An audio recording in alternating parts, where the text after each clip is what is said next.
This program is produced by New Mexico PBS for a presentation of Vision Maker Media with major funding provided by the Corporation for Public Broadcasting.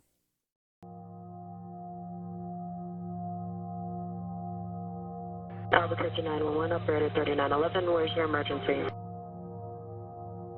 We had a couple of gentlemen come across the street and tell us that they had two dead bodies there behind the e-cig shop.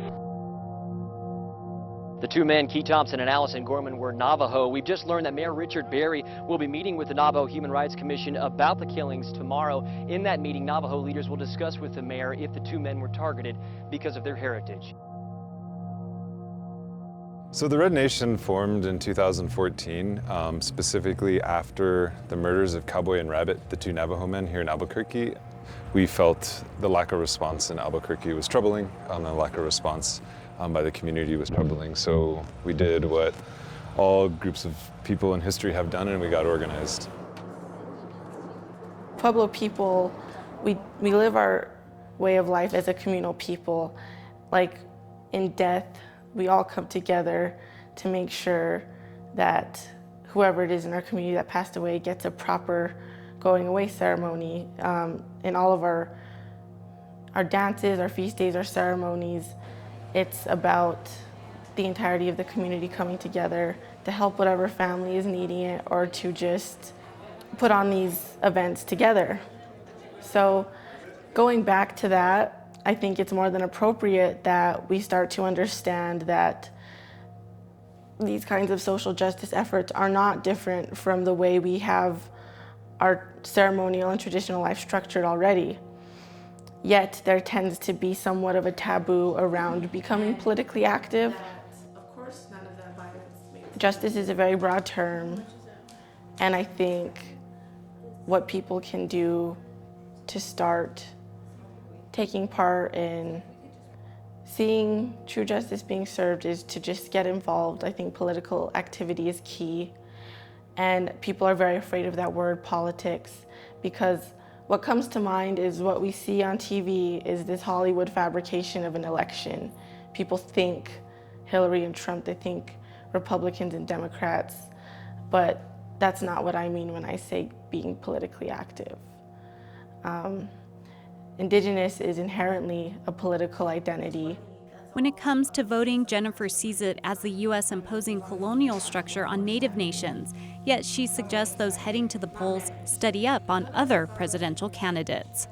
Since we're a multinational group, since we represent different tribal nations, there is one consistency and sort of universal value amongst all Native people, and that's the idea of kinship. Are there any Kenya'anis in here? Whether it's human or non-human relations. And we're really trying to recuperate that as sort of not just central to our organizing, but central to the value systems of Native societies, because our relatives on the street, for example, they're our relatives, and that's why we call them our relatives.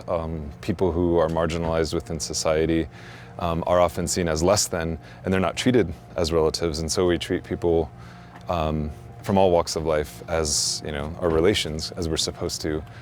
So we're really trying to recuperate that and make it a sort of dynamic thing, because I think people say it, but it's not until you actually live it that it becomes a reality.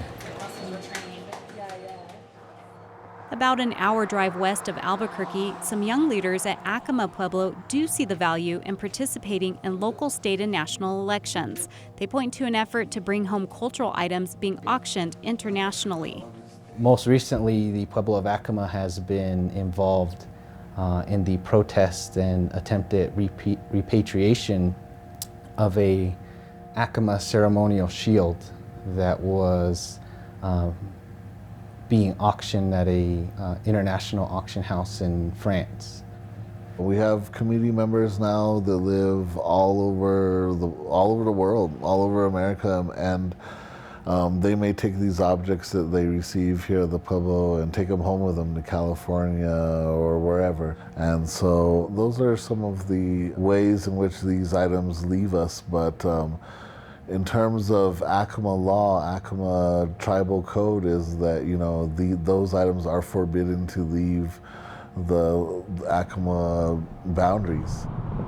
So for us to see these things out there and in the context of an auction is sad, and it's even sadder when those people come back and say, well, if you cared enough about these objects, you just buy them back from us. And that's not the position that we take here in the Pueblo.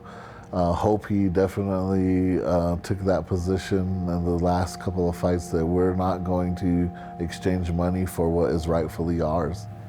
And I realized over these years that we can do so much of the legal side of it, but for our own people, justice really isn't served until those things are back.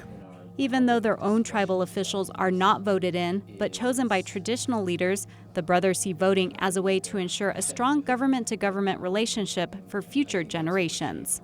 We've kind of entered into this campaign of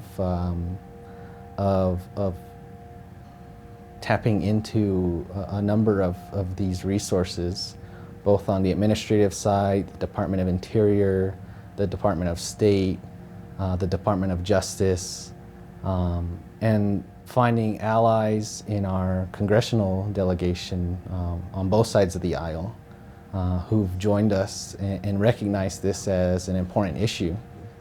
I think that our tribal leadership understands locally how important voting can be, because at least in small communities like ours, if we had even just half of the turnout of everybody that was registered to vote, we could sway any local election.